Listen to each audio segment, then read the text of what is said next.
April 15th, 1818, 7:30 in the evening,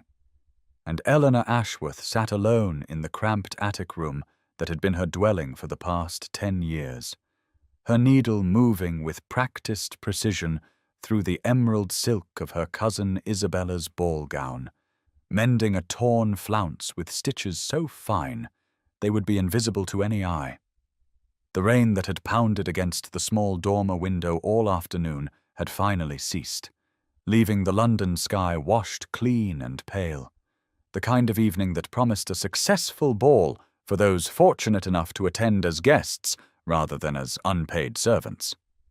Eleanor was 32 years old, a fact her Aunt Beatrice mentioned with weary disappointment at least once daily, as though Eleanor's unmarried state were a personal affront, a stain upon the family's otherwise spotless reputation. The lavender gown laid across her narrow bed was 5 years out of fashion, the waist too high, the sleeves too short, but it was the best she possessed, and she would wear it tonight as she had worn it to a dozen other balls, standing in the shadows while her beautiful cousins danced. Her fingers paused in their work as her gaze drifted to the small portrait on the table beside her bed, her mother's face captured in miniature, painted in happier days when Eleanor had been a cherished daughter in a house filled with warmth. That world had vanished with her father's sudden death, followed 6 months later by her mother's, grief having accomplished what illness could not. The modest inheritance she had expected dissolved into debts no one had anticipated, and at 22, Eleanor had found herself entirely dependent upon her father's brother's widow,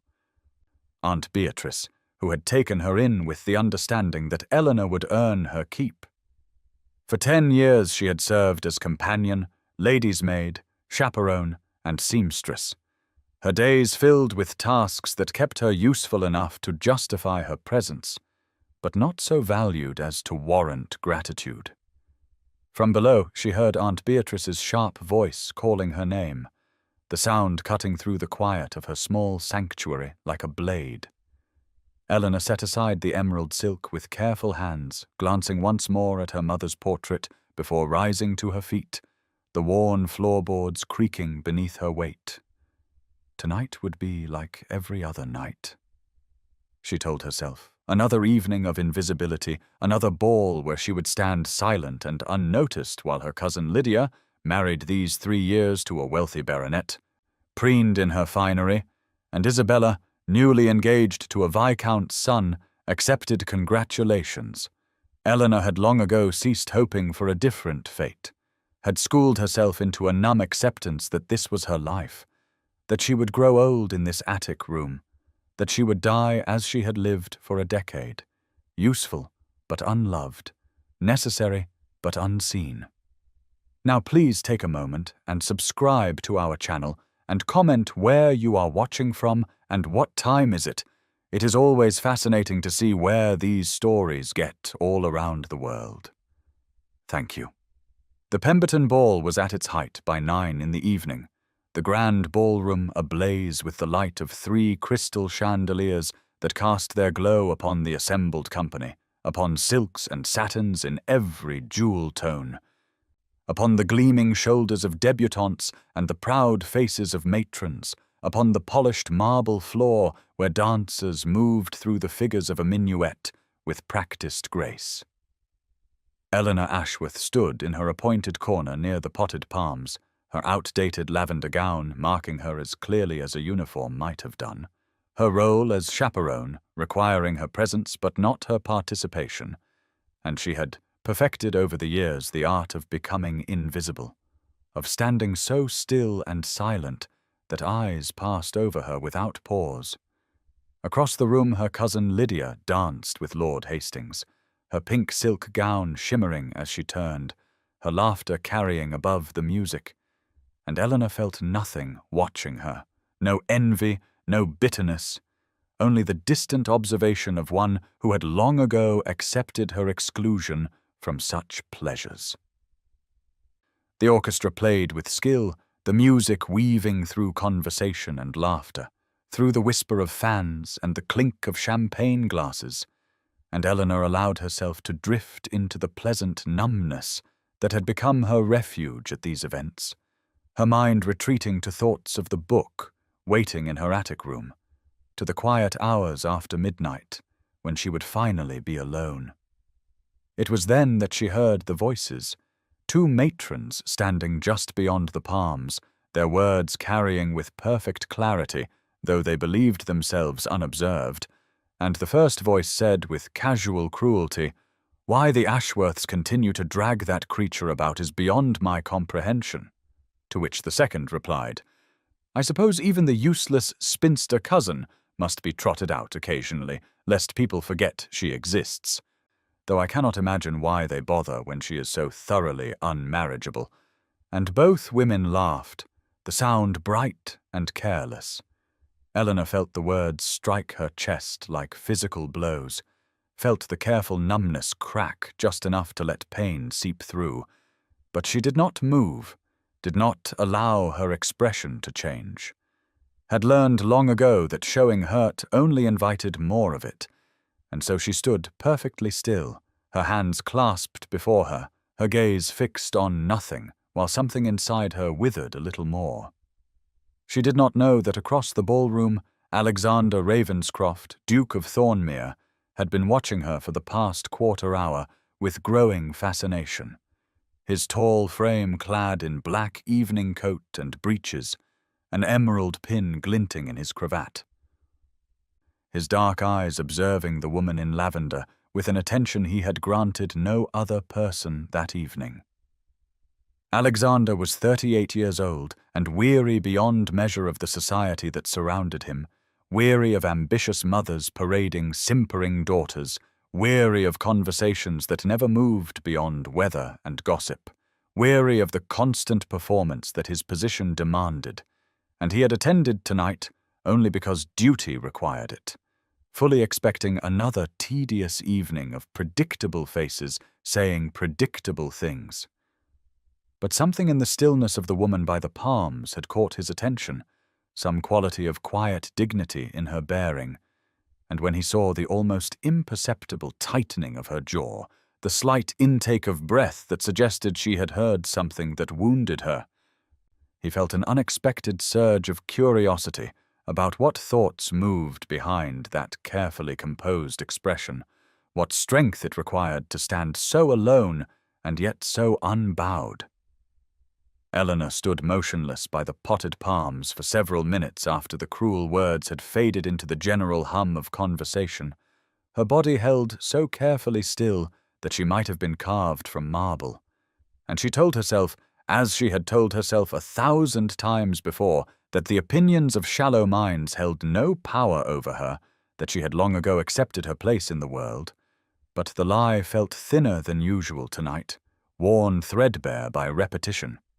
She needed air, needed the coolness of the terrace and a moment away from the glittering cruelty of the ballroom, and so she moved with quiet steps toward the French doors that stood open to the night, slipping through them with the practiced invisibility of one accustomed to moving through spaces without drawing notice. The terrace was blessedly empty,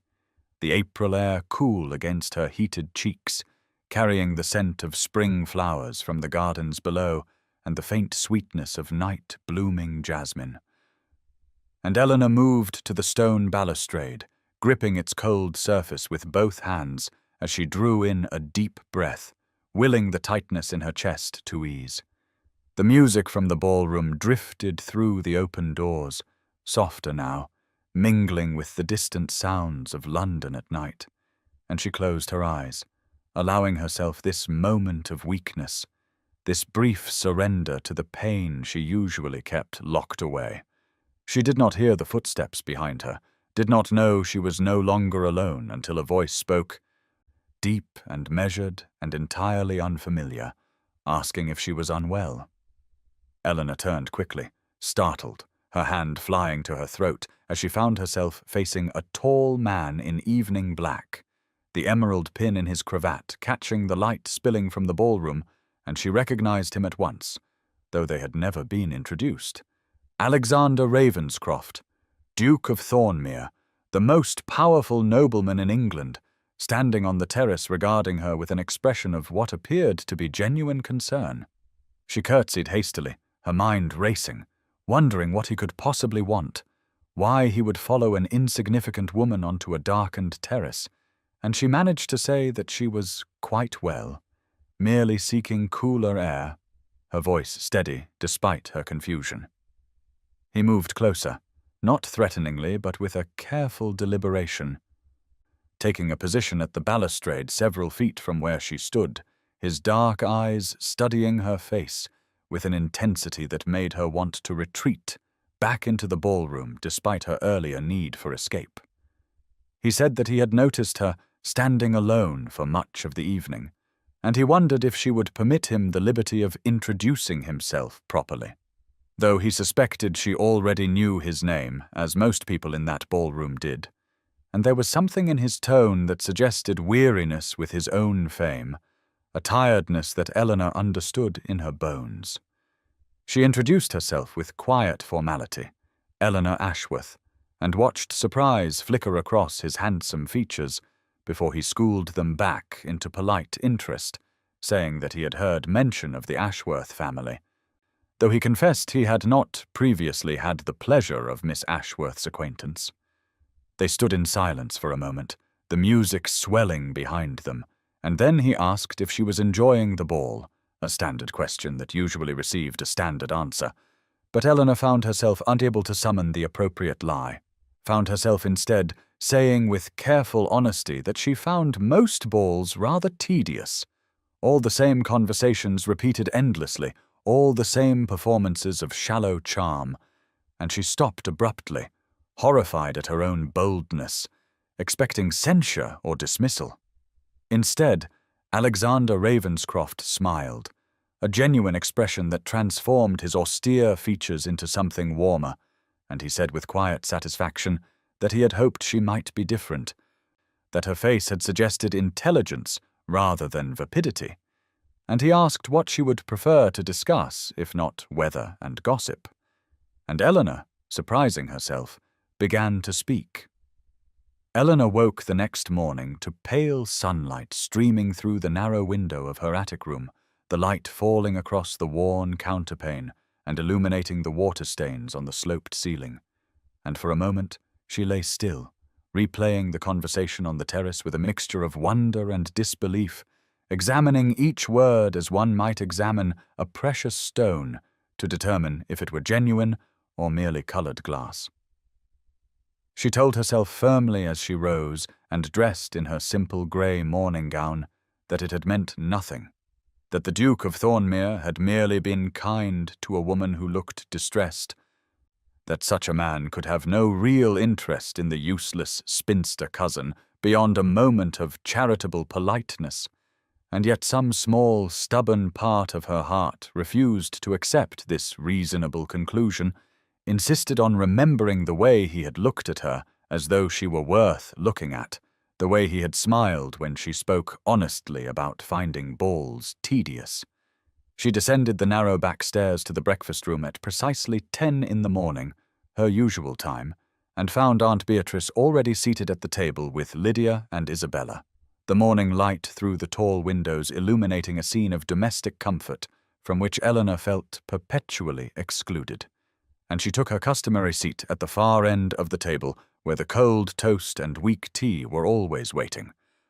the servants having long ago learned that Miss Eleanor required no special attention. Aunt Beatrice was reading aloud from a letter, her sharp voice filled with satisfaction as she detailed the social triumph of some distant relation, and Lydia was examining her reflection in the back of a silver spoon, turning her head this way and that to admire the smoothness of her complexion, while Isabella pushed eggs around her plate with the distracted air of one whose thoughts were entirely consumed with wedding preparations. Eleanor reached for the toast, her hand steady despite the strange fluttering in her chest, that stubborn hope that refused to be silenced. And she was spreading butter with careful attention when Lydia suddenly said without looking up from her spoon that Lord Hastings had mentioned seeing Eleanor on the terrace last night, speaking with someone, though he could not say who in the darkness. The fluttering in Eleanor's chest became a sharp, painful thing, part dread and part something she dared not name, and she said with careful indifference that she had stepped out for air and exchanged a few words with another guest, nothing of consequence, her voice betraying none of the tumult beneath. Aunt Beatrice lowered her letter and fixed Eleanor with the penetrating stare that had cowed her into submission 1,000 times before, asking sharply who this other guest had been, whether Eleanor had been introduced properly, whether she understood that any impropriety would reflect badly on the entire family, and Eleanor felt the familiar weight of disapproval settling over her shoulders like a heavy cloak. She considered lying, considered inventing some innocuous matron or elderly gentleman, but something in her rebelled against hiding the one moment of genuine connection she had experienced in years, and so she said with quiet dignity that she had spoken briefly with the Duke of Thornmere, and watched with grim satisfaction as 3 faces turned toward her in perfect synchronized shock. 3 days passed in a strange, suspended state, where Eleanor moved through the house bracing for consequences that never quite materialized, Aunt Beatrice having retreated into icy calculation rather than immediate fury. And on the afternoon of April 19th, Eleanor found herself accompanying her aunt on the weekly constitutional through Hyde Park, a duty she normally dreaded, but which today felt almost bearable given the distraction of her own tumultuous thoughts.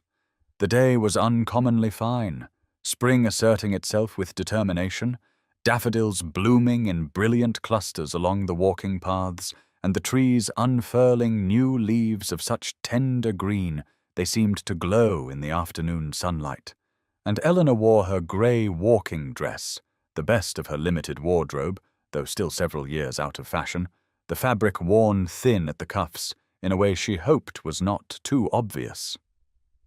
Aunt Beatrice walked ahead with Isabella, the 2 of them deep in discussion about wedding linens, their voices carrying back to where Eleanor trailed behind at the prescribed, respectful distance, and she let her mind wander to that conversation on the terrace, examining it again, as she had examined it 100 times since, trying to understand what it had meant, if anything beyond a moment of kindness from a man who could afford to be kind.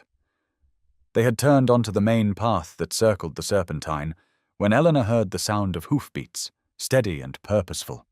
and she looked up to see a magnificent bay stallion approaching with a rider whose dark evening coat and commanding posture she recognized even at a distance, her heart performing an uncomfortable acrobatic feat in her chest. Alexander Ravenscroft reined in his horse several yards ahead of where Aunt Beatrice and Isabella walked, and Eleanor watched her aunt's back stiffen with surprise as the Duke dismounted with fluid grace and bowed, his greeting carrying clearly in the spring air.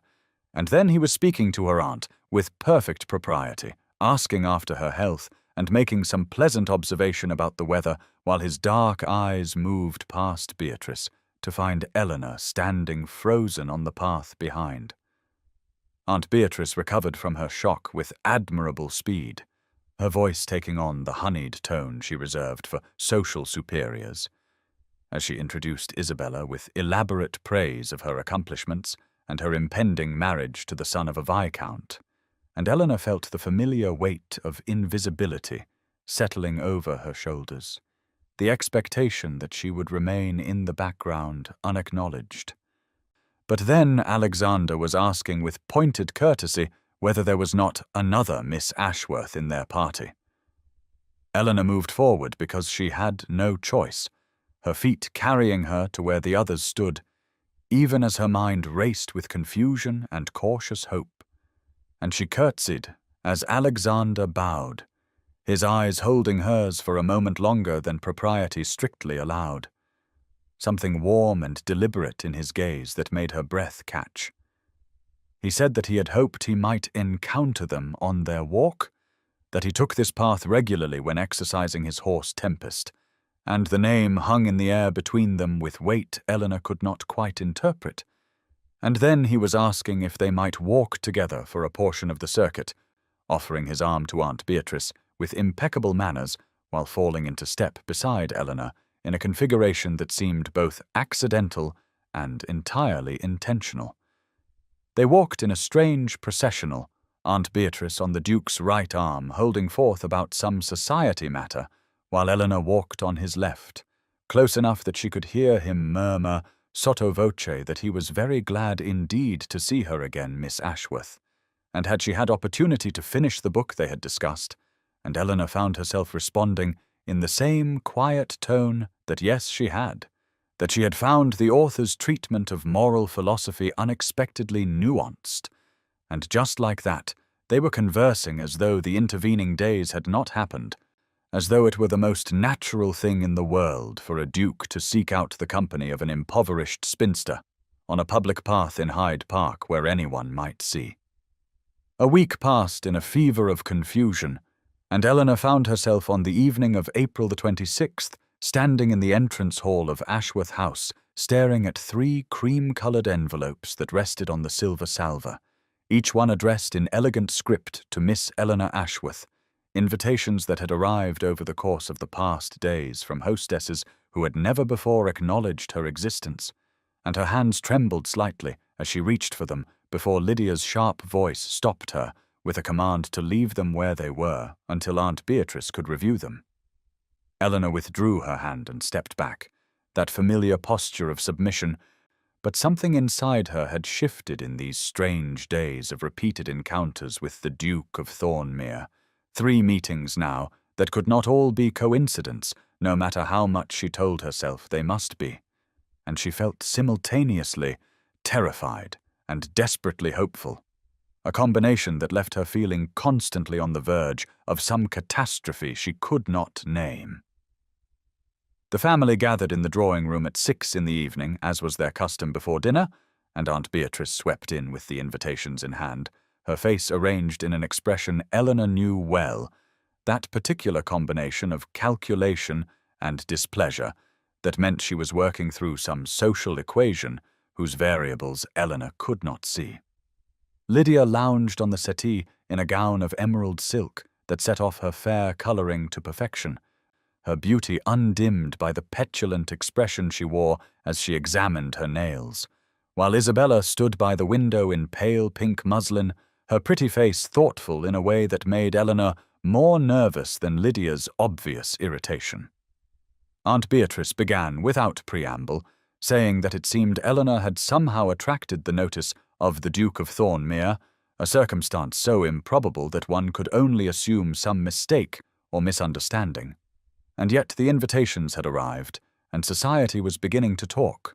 whispers that had reached Beatrice through her network of correspondence, speculation about the Duke's strange interest in the plain, poor relation of the Ashworth family. Eleanor stood near the door, her usual position, neither fully in the room nor fully out of it, and she felt the weight of 3 pairs of eyes assessing her as though she were a puzzle that had suddenly become relevant. And Lydia said with a laugh that carried no humour that perhaps the Duke was one of those peculiar men who enjoyed charity cases, that he was known for his reforming tendencies, and perhaps he had decided to rescue a pitiable spinster the way some gentlemen rescued stray dogs. The words struck like physical blows, but Eleanor kept her face composed, that mask she had perfected over years of similar cruelties. And she said nothing, because there was nothing to say.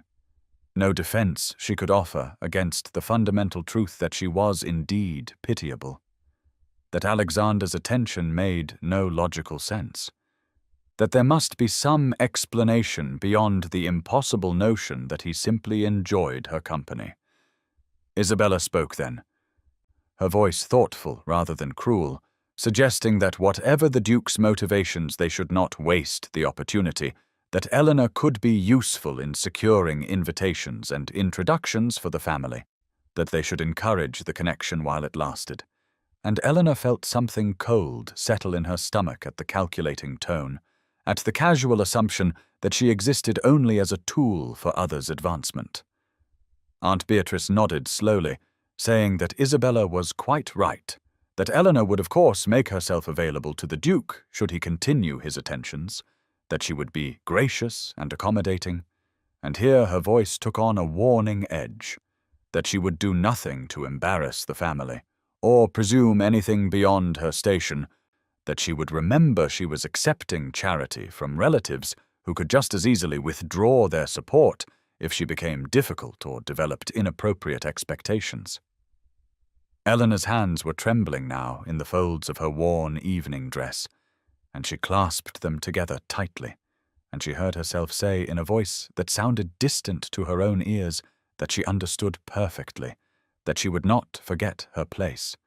But even as she spoke the words, some part of her was remembering the way Alexander had looked at her in Hyde Park, the warmth in his dark eyes,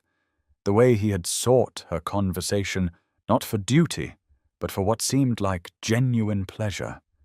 And she could not reconcile that memory with her family's cruel theories about charity and peculiarity and useful tools. 2 days later, on the afternoon of April the 28th, Eleanor found herself standing in Lady Pemberton's celebrated rose garden, the air heavy with the scent of blooming flowers and her own anxiety, wearing her best dress of blue muslin that was still painfully modest compared to the elaborate confections worn by the other ladies present,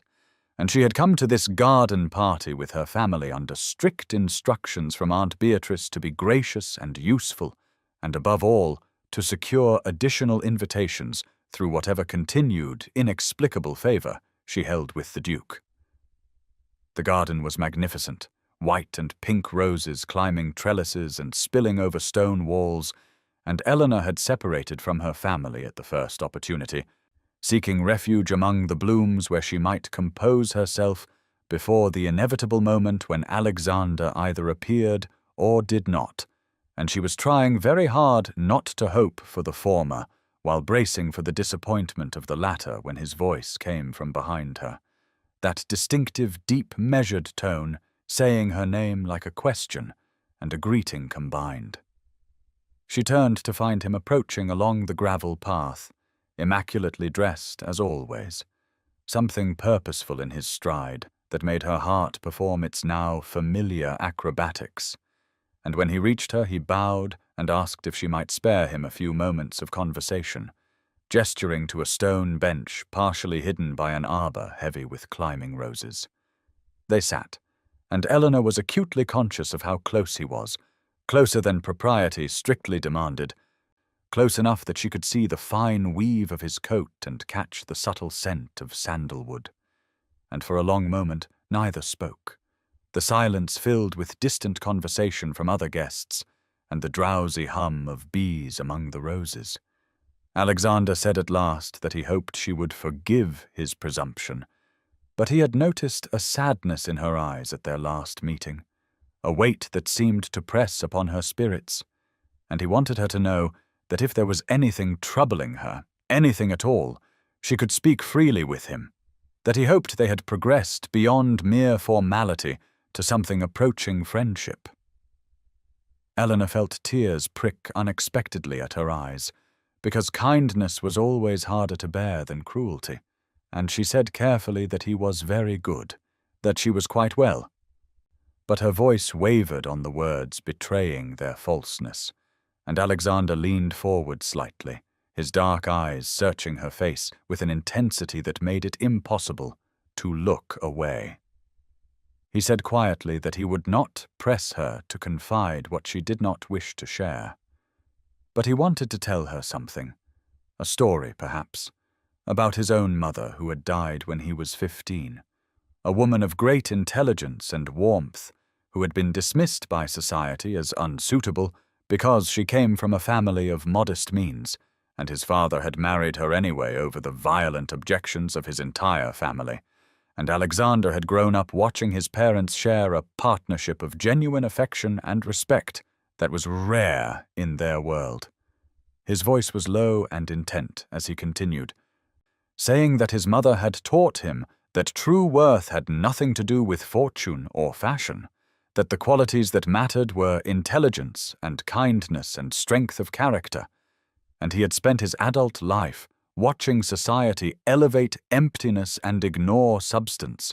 watching beautiful shallow women be celebrated while women of real depth were dismissed as unmarriageable, and he had begun to think he would never find someone whose conversation did not bore him within 5 minutes, whose mind did not glide across the surface of things, but actually engaged with ideas. Eleanor sat frozen, barely breathing, and Alexander turned to face her more fully and said with quiet certainty that from the moment he had first spoken with her on that terrace, she had been a revelation. That talking with her was like finally finding water after years of thirst, and he wanted her to understand that his attention was not charity or peculiarity or any of the cruel theories society might invent, but simple recognition of exceptional worth. That evening, Eleanor climbed the narrow stairs to her attic room at 10 in the evening, her legs trembling with exhaustion that had nothing to do with physical exertion and everything to do with the emotional tempest that had been raging inside her since Alexander had spoken those impossible words in the rose garden. And she closed the door behind her and leaned against it for a long moment in the darkness, before lighting the single candle that was her nightly allowance, its small flame casting shadows across the sloped ceiling and worn floorboards of the cramped space that had been her sanctuary for 10 years. The room was barely large enough for the narrow bed and small chest that held all her worldly possessions, so different from the spacious chambers her cousins occupied below. But Eleanor had long ago made peace with the physical manifestation of her place in the household, had told herself that at least she had a roof and food, and was not entirely destitute like so many women in her position. But tonight, the smallness of the space felt suffocating in a way it never had before, because Alexander's words had opened something inside her that she had kept locked away for so long she had forgotten it existed. She sat on the edge of the bed and reached for the locket she wore always beneath her dress. The one piece of jewelry she owned, a simple gold oval that had belonged to her mother and contained a miniature portrait of both her parents painted in happier times when they had been young and in love and alive, and she opened it with trembling fingers and looked at their faces in the candlelight, those beloved features she could barely remember except through this small painting and a handful of fragmented memories. Her mother had been 35 when she died of a fever, her father following 6 months later of what the doctors called pneumonia. But what Eleanor had known, even at 22, was a broken heart, and she had been left with nothing but this locket and a few books and the dubious charity of relatives who had never approved of her father's choice to marry for love rather than fortune, who saw her as a living reminder of foolish romanticism and its inevitable consequences. She had believed them for so long, had internalized the lesson that love was a luxury she could not afford, that her only hope for survival was quiet acceptance of whatever scraps of security her family chose to provide. And she had watched year after year as other women married, and she remained frozen in this attic room, growing older and more invisible, until she had become that pitiable creature her cousins mocked, the useless spinster cousin whose best years were behind her and whose future held nothing but slow decline into complete dependence. But Alexander had looked at her today with those dark, intense eyes and told her she was exceptional, that talking with her was like water after years of thirst, and the words had struck something deep inside her that was now cracking open like earth after drought, painful and terrifying and desperately hopeful all at once. And she clutched her mother's locket and felt tears sliding down her cheeks as she admitted to herself what she had been trying to deny, that she was falling in love with him, that somewhere between that first conversation on the terrace and this afternoon in the rose garden, she had begun to hope for something she had no right to hope for, and the realization filled her with a fear so profound she could hardly breathe, because hope was the most dangerous thing in the world. Hope could destroy her more completely than 10 years of casual cruelty ever had, and she knew with terrible certainty that when this ended, when Alexander inevitably realized his mistake, or society's pressure became too great, or he simply grew bored with his peculiar charity case, the pain would be unendurable. But even knowing that, even understanding the inevitable destruction that awaited her, she could not seem to stop the hope from blooming wild and reckless in her chest. And she sat alone in her attic room, listening to rain begin to fall outside, and the distant clock strike 10, and admitted to the darkness and her mother's painted face that it was already too late to protect herself, that she loved him, and the loving would break her, but she could not seem to stop. 5 days later, on the morning of May 3rd, Eleanor found herself standing in the entrance hall of Ravenscroft House at 11 in the morning, her heart beating so hard she was certain everyone could hear it.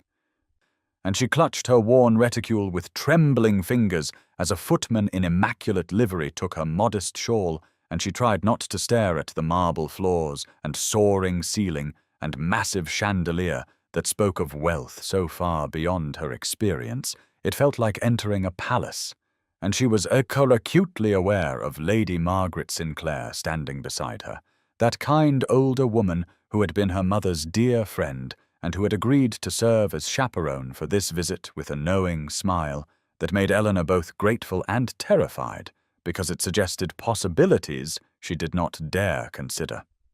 Alexander appeared at the top of the grand staircase and descended with that unconscious grace he possessed, dressed more casually than she had ever seen him in dark trousers and a burgundy waistcoat.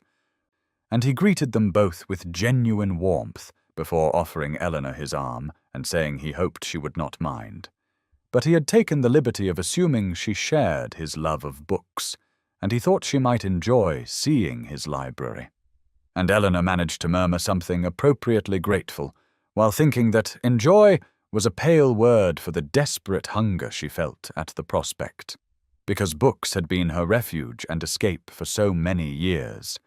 and the Ashworth household maintained only a small collection of insipid novels that she had read a dozen times each. He led them down a corridor lined with portraits of stern-looking ancestors, and through a set of double doors that opened onto a room so magnificent Eleanor actually gasped, unable to contain her reaction, because the library stretched 2 full stories high with floor-to-ceiling shelves on every wall, thousands upon thousands of leather-bound volumes in every color, and tall windows flooded the space with morning sunlight that caught the dust motes floating in the air and made them look like gold. And the smell of leather and paper and old ink was so intoxicating she felt almost dizzy with it. Lady Margaret settled herself tactfully in a chair near the windows with her embroidery, providing proper supervision while remaining distant enough to allow private conversation, and Alexander guided Eleanor deeper into the room, watching her face with an expression of such pleasure that she realized he had wanted to share this specifically with her, had wanted to see her reaction. And the intimacy of that gesture made her chest tight with emotion she could not name. He showed her section after section, pulling down volumes to show her, his long fingers gentle on the aged spines, pointing out first editions and rare translations and his own particular favorites with a boyish enthusiasm that was utterly different from his usual controlled demeanor, and Eleanor found herself responding with equal animation, forgetting to be shy or careful as they discussed poetry and philosophy and history, their conversation flowing with an ease that felt like coming home. And she realized with a kind of wonder that here in this beautiful room surrounded by books, they were simply 2 people who loved the same things, and for these moments the gap between Duke and penniless spinster seemed to disappear entirely. He pulled down a slim volume bound in green Morocco leather and said this was a collection of poetry by a relatively unknown poet that he had discovered years ago and returned to again and again, and he opened it to a marked page and read aloud a verse about finding unexpected beauty in overlooked places, his deep voice soft and intent. And when he finished, he closed the book carefully and held it out to her and said he would be honored if she would accept it as a gift, that he could think of no one who would appreciate it more. And Eleanor took it with shaking hands, knowing this was more than a book, that it was a message and a promise and a declaration of something neither of them had spoken aloud yet, but that hung in the air between them as tangible as the morning sunlight streaming through those tall windows. That evening, Eleanor returned to Ashworth House at 8 in the evening with the green Morocco leather poetry book hidden beneath her shawl, pressed against her ribs like a secret, and she slipped through the front door hoping to reach her attic room unnoticed because she desperately needed time alone to process the overwhelming emotions swirling through her after those hours in Alexander's magnificent library. But before she could reach the stairs, Lydia's sharp voice called out from the drawing room, demanding she come in immediately, and Eleanor's stomach dropped with the familiar dread that accompanied any summons from her cousins, because she knew that tone, knew it meant trouble. She entered the drawing room to find all three of them waiting like a tribunal, Aunt Beatrice in her usual chair by the fire. Lydia draped dramatically across the settee in a gown of emerald silk that had probably cost more than Eleanor's entire wardrobe accumulated over 10 years, and Isabella perched on the window seat with that calculating expression she wore when scheming, and the air felt thick with hostility as Eleanor stood just inside the doorway, clutching her reticule and trying to keep the book concealed in the folds of her skirt. Lydia spoke first, her beautiful face twisted with an ugly emotion Eleanor recognized as jealousy, saying they had heard the most extraordinary rumors that Eleanor had spent the morning at Ravenscroft House, that the Duke himself had shown her his private library. And was it true, or had society's gossips finally descended into complete fiction?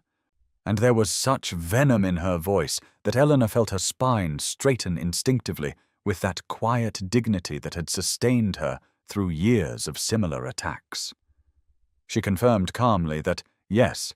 she had been invited to view the Duke's library with Lady Margaret Sinclair as chaperone, and she watched Lydia's face flush with rage while Isabella exchanged a significant look with their mother, and Aunt Beatrice leaned forward in her chair with those cold eyes that had never held anything but calculation, and said they needed to discuss Eleanor's situation frankly, because this had gone quite far enough.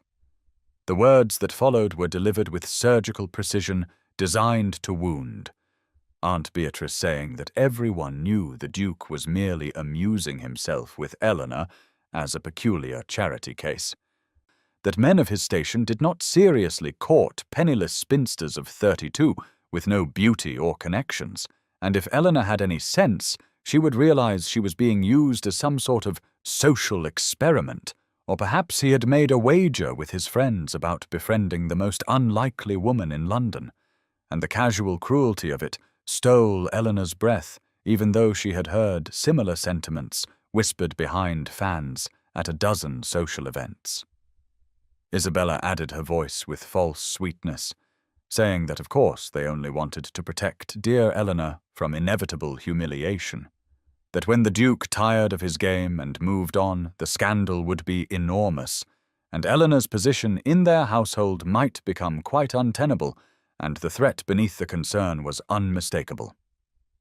And Lydia laughed that harsh, brittle sound and said surely Eleanor was not stupid enough to believe a Duke actually cared about her opinions on poetry and philosophy, that he was clearly laughing at her behind her back, just as everyone else did. Eleanor stood alone facing the three of them, and felt the book pressed against her ribs, and remembered Alexander's face as he had read that verse about unexpected beauty in overlooked places, remembered the genuine warmth in his eyes, and the careful way he had handled the volumes and the enthusiasm in his voice when they discussed ideas, and she realized with sudden crystalline clarity that her family was terrified,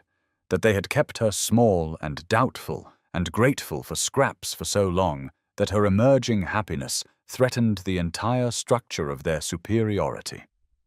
And something shifted inside her that felt like bedrock underneath shifting sand. She met her aunt's cold gaze and said quietly but clearly that she appreciated their concern, but she would make her own judgments about the Duke's character and intentions, and her voice did not shake, even though her hands were trembling, and she turned and walked from the room with her head high, while behind her Aunt Beatrice's voice rose in outrage, promising there would be consequences for such ingratitude. But Eleanor just kept walking, climbing the stairs to her attic room, where she finally closed the door and leaned against it, breathing hard. And she pulled out the green leather book and opened it to the marked page, and read Alexander's words again, and chose deliberately consciously to believe in the gift and the giver rather than the poison her family had tried to plant in her heart. 3 days later, on the afternoon of May the 6th at 4 in the afternoon, Eleanor found herself walking through Hyde Park beside Alexander, with Lady Margaret trailing at a discreet distance as chaperone, and the spring air was warm with that peculiar heaviness that precedes a storm, clouds gathering dark and ominous on the horizon. And Eleanor felt those clouds inside her chest as well, because the past 3 days since the confrontation with her family had been agony, as their words circled endlessly through her mind, poisoning every memory of Alexander's kindness, and making her question everything she thought she understood about his intentions. She had debated cancelling this meeting, had actually written a note pleading headache before tearing it up because she could not bear to lie to him even through correspondence. But now that she walked beside him, she found herself maintaining careful physical distance, a full 2 feet between them where before she had allowed their arms to nearly brush, and she kept her responses brief and polite when he commented on the weather and the flowering trees, her voice colourless in a way she knew he must notice because she saw confusion flicker across his face, followed by something that looked almost like hurt. Alexander's bay stallion. Tempest walked behind them, held by a groom, and the horse seemed to sense his master's mood, tossing his head restlessly and pulling at the lead. And Eleanor thought wildly that even the animal understood something was wrong between them, that the easy connection they had built over weeks of careful conversation was fracturing under the weight of her family's threats and her own terrible certainty that she must protect him from the scandal of associating with someone so far beneath him. He asked if she had enjoyed the poetry collection he had given her, and she said yes, it was lovely,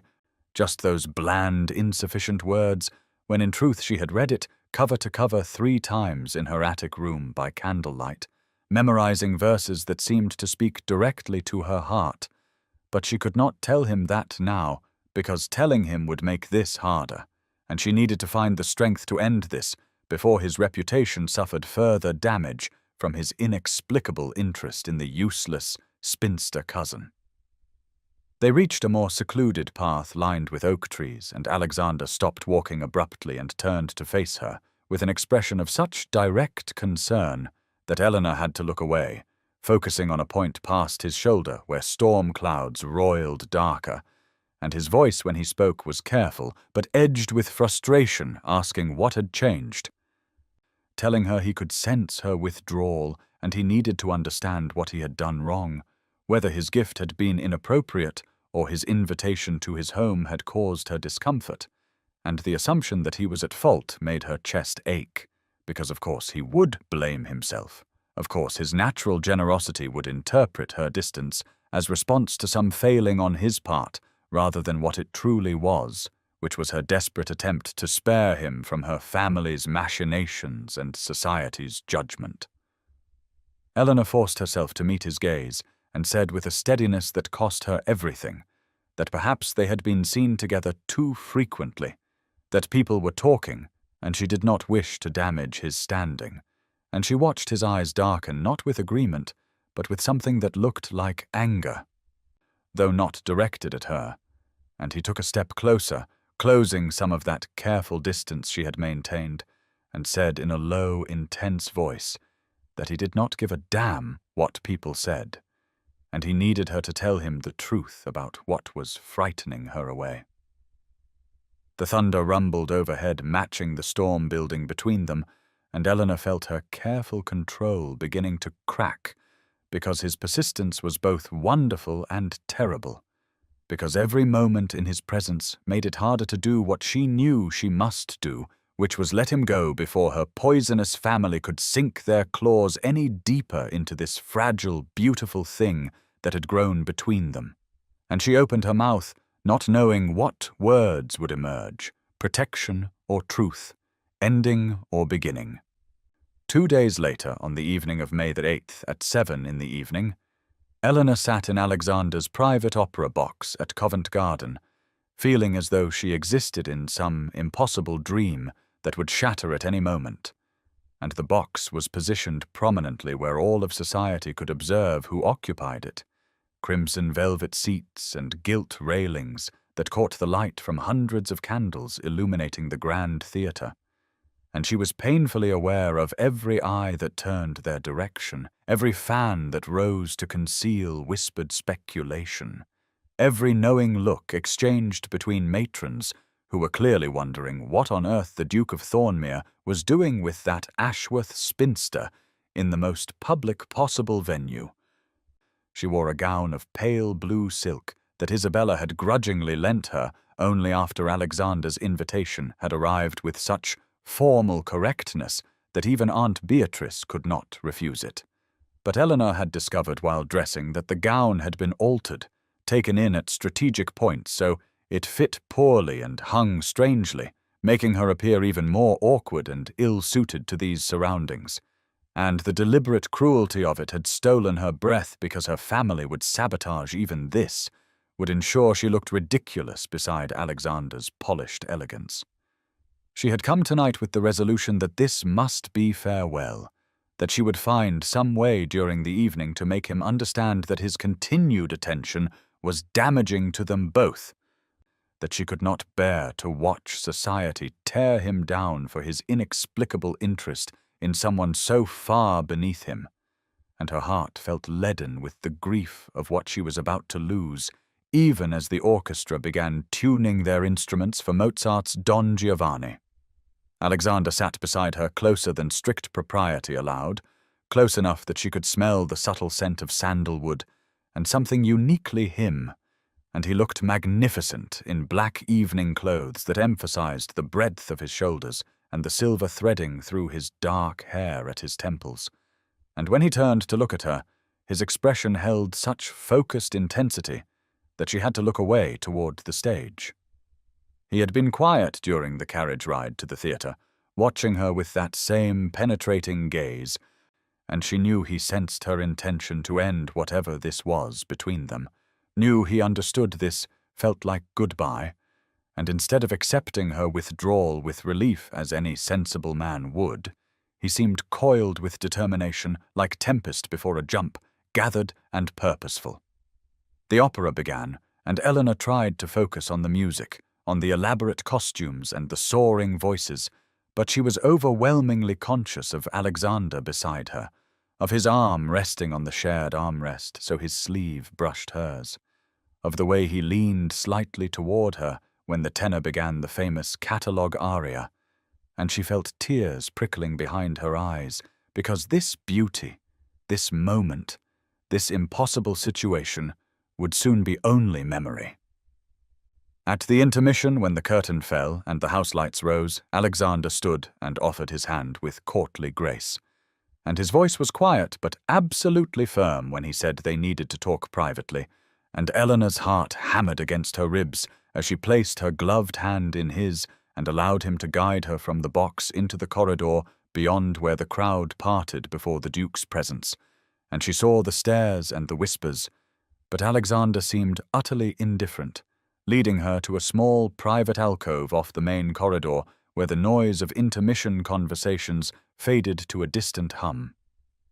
The alcove was dimly lit with only a single wall sconce, casting flickering shadows across Alexander's face, and the sounds of intermission conversation created a distant hum that made their privacy feel both intimate and precarious. And Eleanor pressed her back against the damask wallpaper, feeling her carefully constructed walls beginning to crumble under the weight of everything she had tried to hold inside. And Alexander stood close enough that she could see the concern etched in the lines around his eyes, the determination in the set of his jaw, and his voice was low and urgent when he said he needed to understand what had happened, what had changed between the warmth of their conversation in his library and this terrible distance she kept trying to impose. Eleanor felt the first tear escape before she could stop it, sliding hot down her cheek. And she said in a voice that trembled despite her best efforts that he did not understand what associating with her cost him, that society was vicious and her family was worse, and the words began spilling out faster as the dam broke, telling him about the confrontation in the drawing room, about Aunt Beatrice's threats to spread rumors that Eleanor was manipulating him for his fortune, about Lydia's poisoned suggestions that he was only interested because Eleanor would be grateful and biddable, unlike women of his own standing, about Isabella's calculating schemes to use Eleanor's connection to secure better matches, and she told him about the altered dress she wore tonight, about the deliberate sabotage designed to make her look ridiculous beside him. And her voice broke completely when she said she could not bear to be the reason society turned against him, could not endure watching his reputation suffer because he had shown kindness to someone so far beneath him. Alexander's expression transformed as she spoke, anger darkening his features, but not directed at her, never at her, and when she finished he reached out slowly, giving her time to refuse, and took both her hands in his, the first time he had truly touched her skin to skin because her gloves lay discarded in the opera box, and his hands were warm and strong and steady, and he said in a voice that shook with controlled fury that her family's treatment was unconscionable, that their cruelty revealed everything about their character and nothing about her worth, and he told her he did not give a single damn what society thought, that his position was unassailable enough that he could weather any gossip,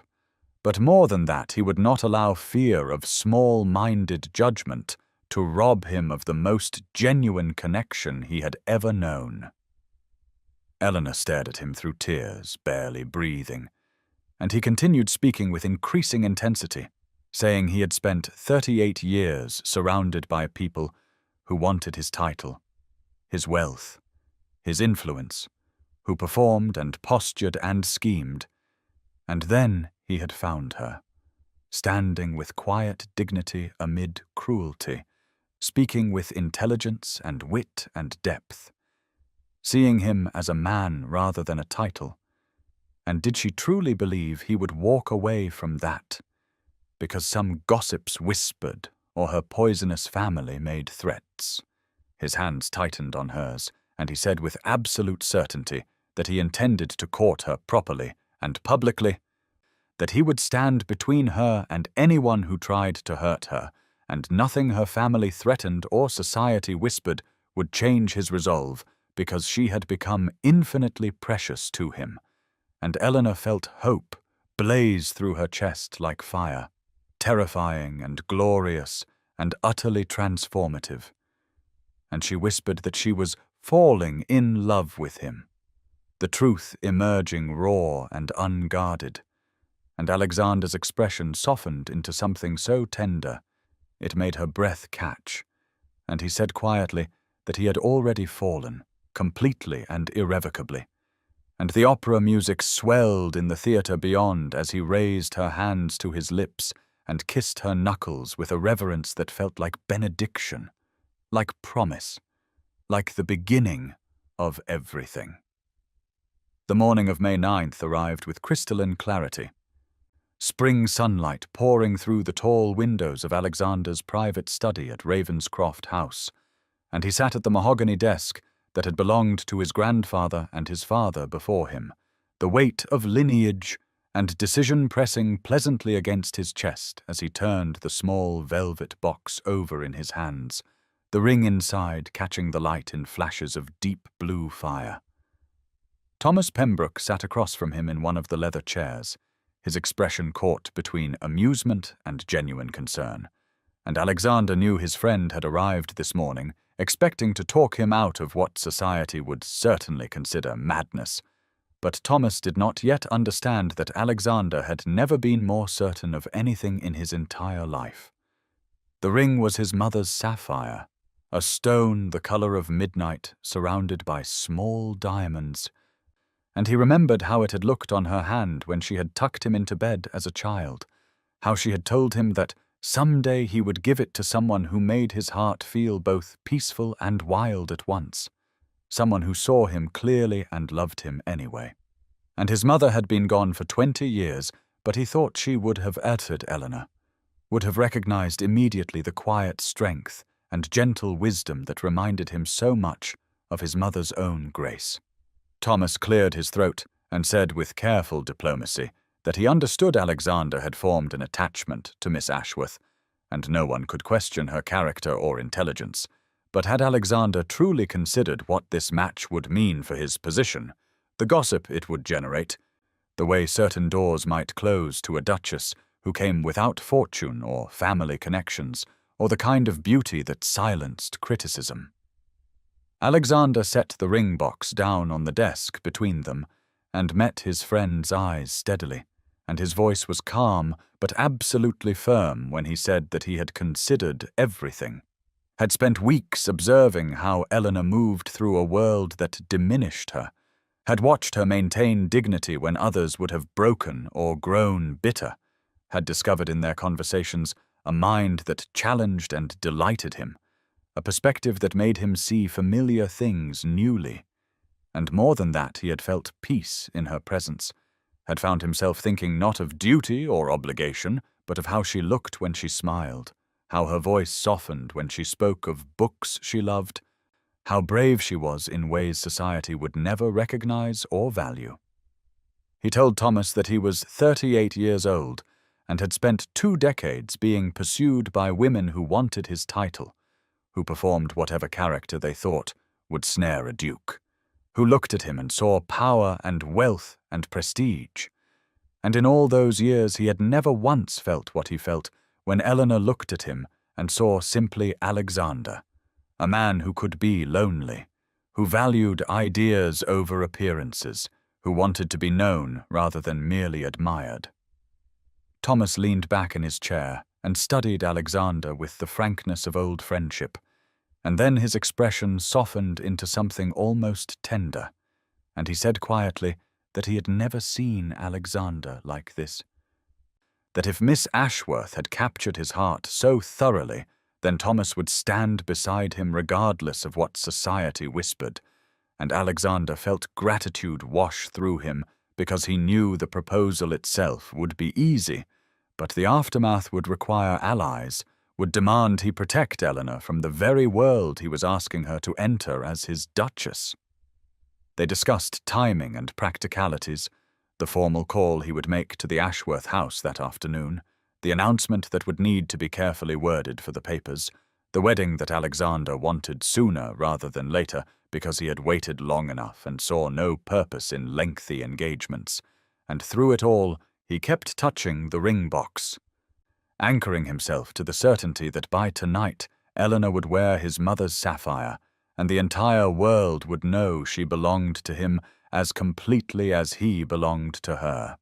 The afternoon of May the 9th arrived with Eleanor trapped in a state of anxious uncertainty in her small attic room, her hands trembling as she tried to focus on mending a torn hem, but kept stabbing her finger with the needle because her mind could not settle after the revelations at the Opera House 2 nights before, and she had replayed Alexander's words 1,000 times, his declaration that he had fallen completely and irrevocably, the way his lips had felt against her knuckles like a promise. But in the harsh light of subsequent days, doubt crept back in, because surely no duke actually married penniless spinsters, regardless of what emotions might pass between them in the shadows of opera houses. She heard the commotion downstairs at precisely 3 o'clock, the sudden flurry of servants moving quickly, Aunt Beatrice's voice rising in a tone Eleanor recognized as panic mixed with calculation. And then the youngest housemaid appeared breathless at her attic door, saying Miss Eleanor was to come down immediately because the Duke of Thornmere himself had arrived and was asking to speak with Mrs. Ashworth in the formal drawing-room, and Eleanor's heart began hammering so hard she thought she might faint as she smoothed her plain grey dress and descended the narrow servants' stairs with legs that felt like water. The formal drawing room was a space usually reserved for only the most important callers, decorated in blue silk wallpaper that had cost more than Eleanor's entire wardrobe, and when she reached the ground floor, she could see through the partially open door that Alexander stood near the fireplace in impeccable formal day dress, dark coat, and perfectly tied cravat, his posture radiating controlled power and absolute purpose. And Aunt Beatrice sat on the settee looking as though she could not decide whether to be outraged or obsequiously delighted, her face shifting between expressions as she clearly tried to calculate what this unprecedented visit might mean. Eleanor hovered in the hallway just out of sight, her hand pressed against the wallpaper to steady herself. And she could hear Alexander's deep, measured voice saying that he had come to formally request permission to pay his addresses to Miss Eleanor Ashworth, that his intentions were entirely honorable and his suit serious, and he wished to make clear that he intended to court Eleanor with the aim of marriage if she would accept him. And the words were so proper and formal, yet underneath Eleanor could hear the steel that meant he would not be denied or dismissed. Aunt Beatrice's voice when she responded was strangled with shock, barely concealed beneath forced politeness, saying that she was, of course, honored by his interest, but perhaps the Duke did not fully understand Eleanor's circumstances. Her lack of dowry or connections, her unfortunate plainness and advanced age, all spoken with a false concern that barely masked the cruelty, and Eleanor felt shame burn through her chest at hearing her inadequacies catalogued before the man she loved. Alexander's response cut through the room like a blade, his voice hardening as he said he understood Miss Ashworth's circumstances perfectly and found nothing unfortunate about her except the family that had failed to value her, and his interest was not in dowries or connections, but in Eleanor herself, and he would appreciate if Mrs. Ashworth would grant permission and summon Eleanor to the drawing room, as he wished to speak with her privately, though of course with proper chaperoning. There was a long, terrible silence, and then Aunt Beatrice's voice, agreeing in tones of barely suppressed confusion and calculation, and the butler was suddenly beside Eleanor, gesturing that she should enter,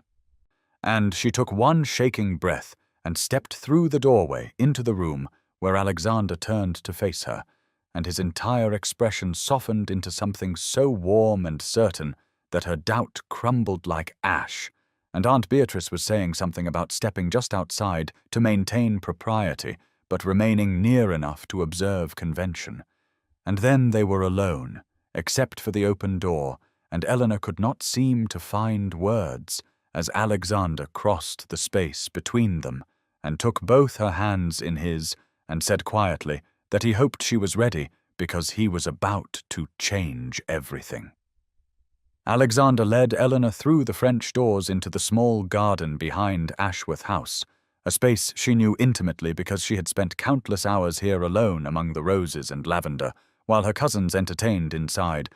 and the afternoon sun fell golden through the leaves overhead, casting shifting patterns of light and shadow across the stone path,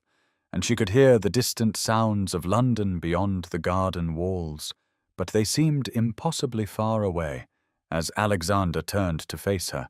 and took both her hands in his with a gentleness that made her chest ache. He looked at her for a long moment without speaking, and she could see something blazing in his dark eyes that looked like joy and determination and a tenderness so profound it made her want to weep. And when he finally spoke, his voice was low and steady and absolutely certain, as he said that he had rehearsed elegant speeches about why she should accept him, had planned to list all the rational reasons they were suited.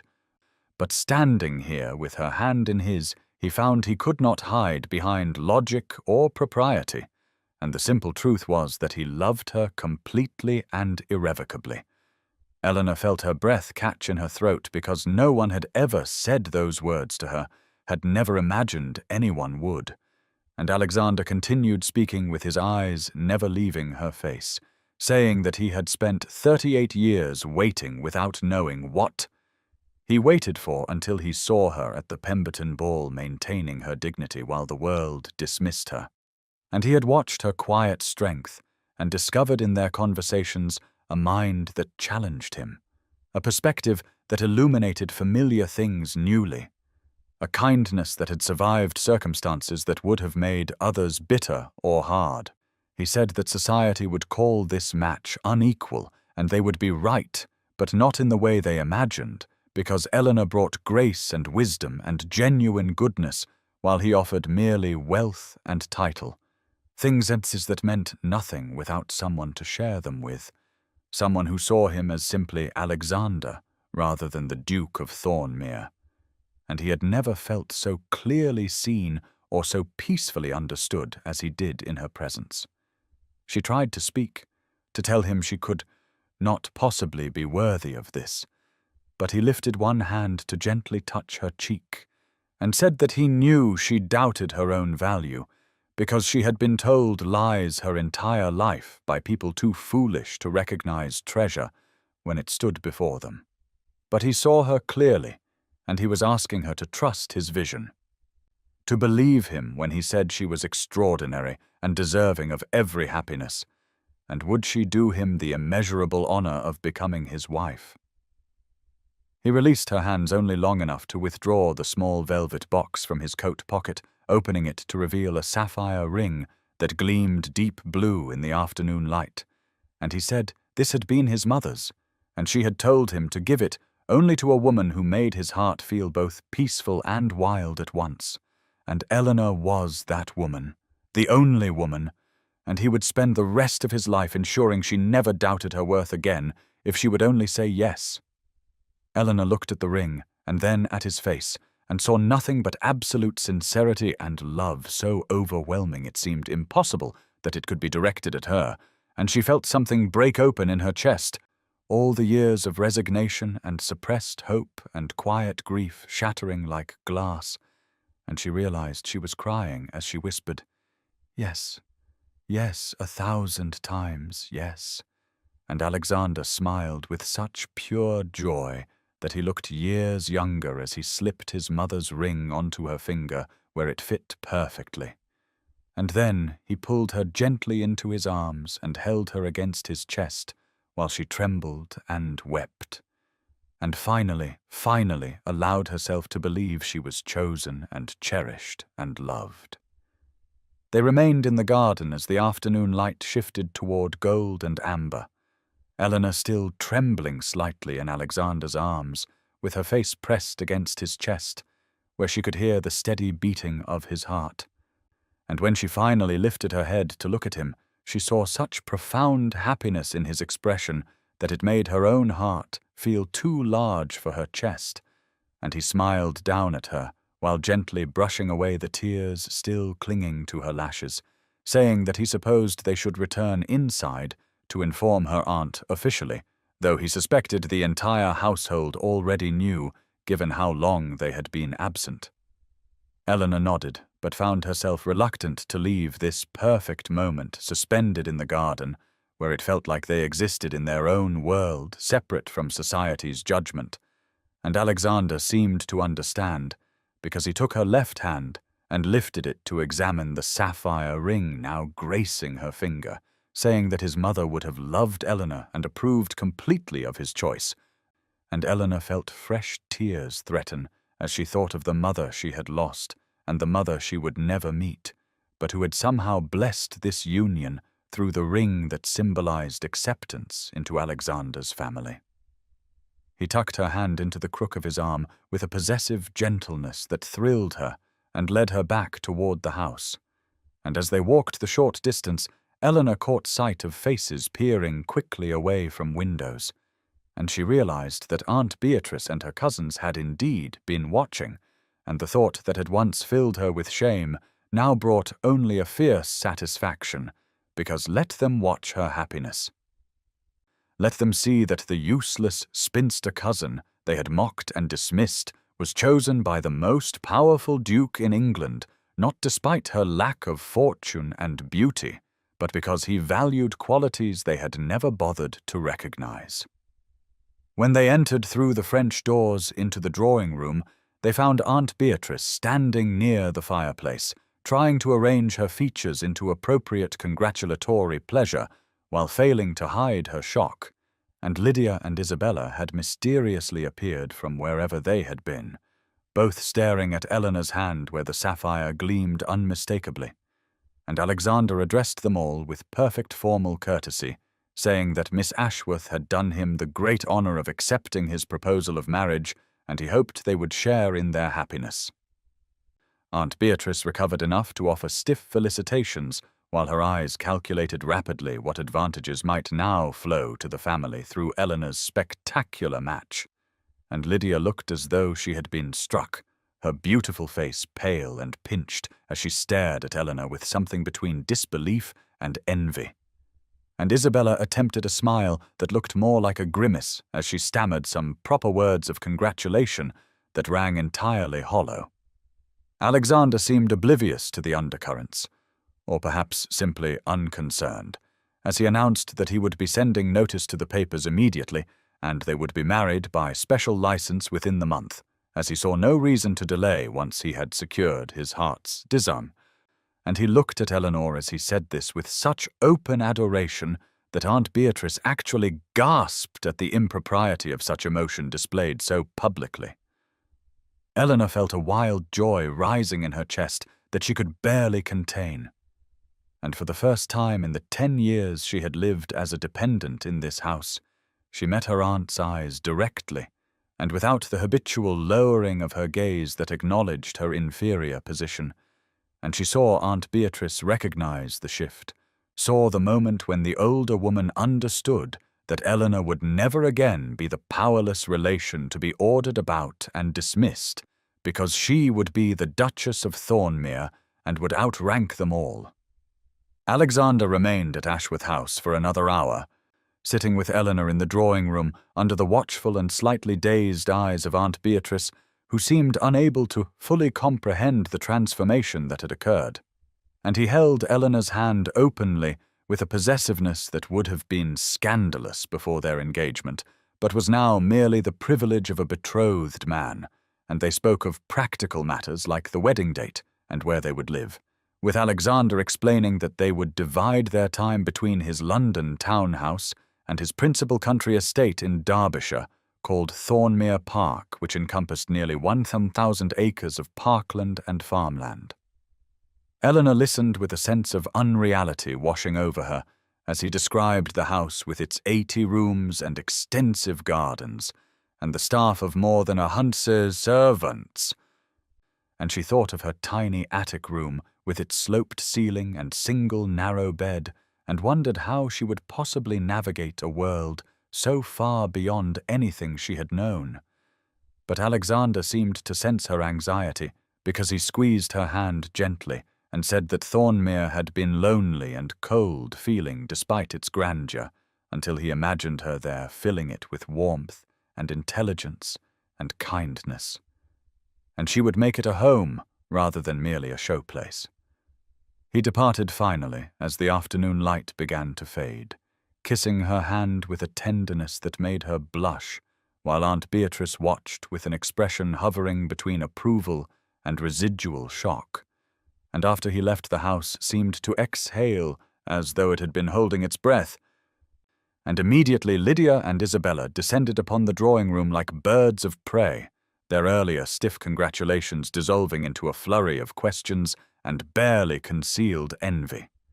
Lydia demanded to know how Eleanor had possibly managed to capture the Duke's attention when she had no beauty or accomplishment to recommend her, and the question was phrased as bewilderment, but Eleanor heard the underlying accusation that she must have employed some trick or deception.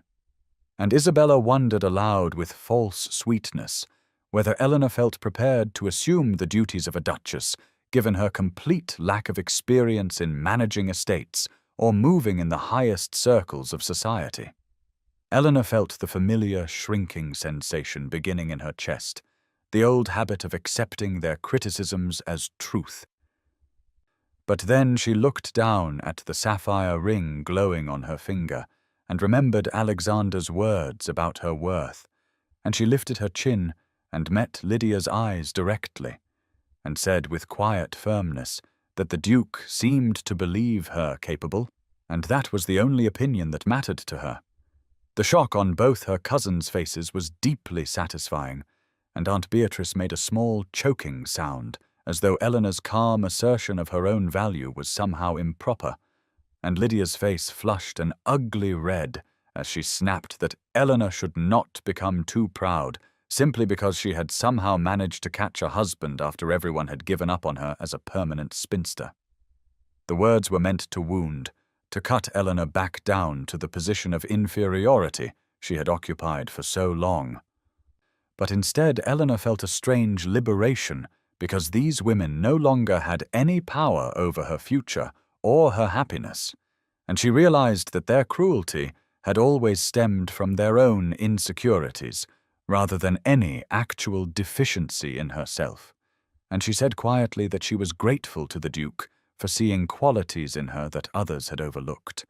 and then she excused herself and walked from the room with her head high, leaving her aunt and cousins staring after her in stunned silence at this unprecedented display of self-possession from the woman they had spent 10 years dismissing as useless. Eleanor retreated to her attic room after the confrontation with her cousins, her legs trembling with residual emotion and the unfamiliar sensation of having stood up for herself still vibrating through her chest like a plucked harp string, and she sat on her narrow bed in the small space that had been both refuge and prison for 10 years, looking around at the sloped ceiling and worn carpet and single small window with the sudden knowledge that she would soon leave this room forever and become someone entirely different from the woman who had endured so much quiet misery within these walls. She removed the sapphire ring carefully and held it up to catch the fading afternoon light, watching how the blue stone seemed to hold depths of color that shifted as she turned it. And she thought about Alexander's hands placing it on her finger and his voice saying she was his heart's desire. And the impossibility of those words being directed at her still made her want to laugh and cry simultaneously. The next weeks passed in a blur of activity that left Eleanor feeling as though she had been caught in a swift current that was carrying her toward a destination she could barely comprehend, and Alexander was a constant presence, calling at Ashworth House daily with a persistence that scandalized Aunt Beatrice and drove Lydia into barely concealed fits of jealous rage, and he seemed determined to ensure that Eleanor never doubted his commitment, or had time to retreat back into the protective shell of self-doubt she had inhabited for so long. He took her driving in Hyde Park in his elegant curricle, where all of society could see them together, and he brought her to meet his elderly aunt, Lady Catherine, who lived in a grand house in Berkeley Square, and who looked at Eleanor with sharp, assessing eyes before pronouncing that the girl had sense and character which were worth more than a pretty face that would fade. And Alexander had smiled at Eleanor with such warmth that she had felt heat rise to her cheeks. The wedding preparations proceeded with terrifying speed, as Alexander had meant what he said about obtaining a special license and marrying within the month, and Eleanor found herself swept along to modistes and drapers and jewelers, with Alexander insisting on providing her entire trousseau, despite Aunt Beatrice's protests that it was not proper, and when Eleanor had hesitantly suggested that perhaps they should wait longer for a more traditional courtship, he had taken both her hands in his and said firmly that he had waited 38 years to find her, and he would not wait one day longer than necessary to make her his wife. Lady Margaret had reappeared like a fairy godmother, taking charge of details that overwhelmed Eleanor and running interference with Aunt Beatrice, who kept trying to insert herself into arrangements while simultaneously criticizing every choice. And Margaret had pulled Eleanor aside one afternoon and told her that her mother would have been so happy to see her daughter cherished as she deserved. And Eleanor had wept in the older woman's arms with a combination of grief for what her mother had not lived to see and joy at the unexpected blessing that had transformed her life.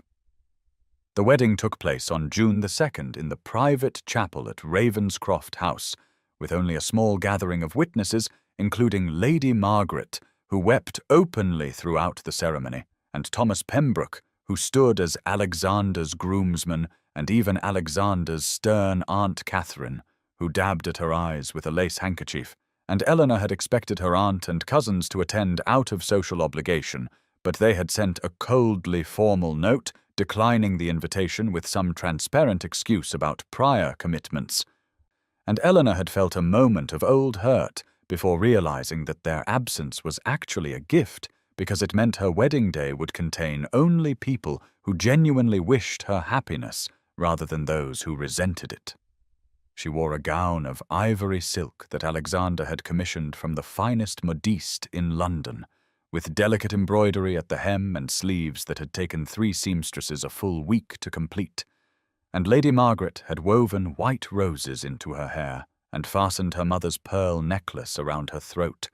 And when Eleanor had looked at herself in the mirror before descending to the chapel, she had seen not the plain spinster cousin she had believed herself to be for so long, but a woman whose face glowed with happiness and whose eyes shone with the knowledge of being cherished. Alexander had stood waiting for her at the altar in his formal dress, with an expression of such profound love and satisfaction that Eleanor's breath had caught in her throat. And as she walked toward him through the small chapel with its stained glass windows casting colored light across the stone floor, she had thought that this moment was so impossibly perfect that surely she must wake and find it all a dream. But then his hand had closed warm and solid around hers, and she knew it was beautifully real. The ceremony itself passed in a blur of ritual words and responses, with Eleanor's voice trembling as she spoke her vows, and Alexander's voice deep and steady and absolutely certain. And when the clergyman pronounced them husband and wife, and Alexander kissed her with a tenderness that made her eyes sting with tears, she felt as though her entire life up to this moment had been a long, dark corridor that had suddenly opened into brilliant sunlight. The wedding breakfast afterward was an intimate affair with champagne and elaborate dishes that Eleanor barely tasted because she was too aware of Alexander's presence beside her, and his hand occasionally covering hers on the table, and the way he looked at her as though she were something precious beyond measure. And Lady Margaret had toasted them with words about true love, recognizing true worth, and Thomas Pembroke had made a gracious speech about his friend's happiness. And through it all, Eleanor kept touching the gold wedding band on her finger, as though to reassure herself of its reality.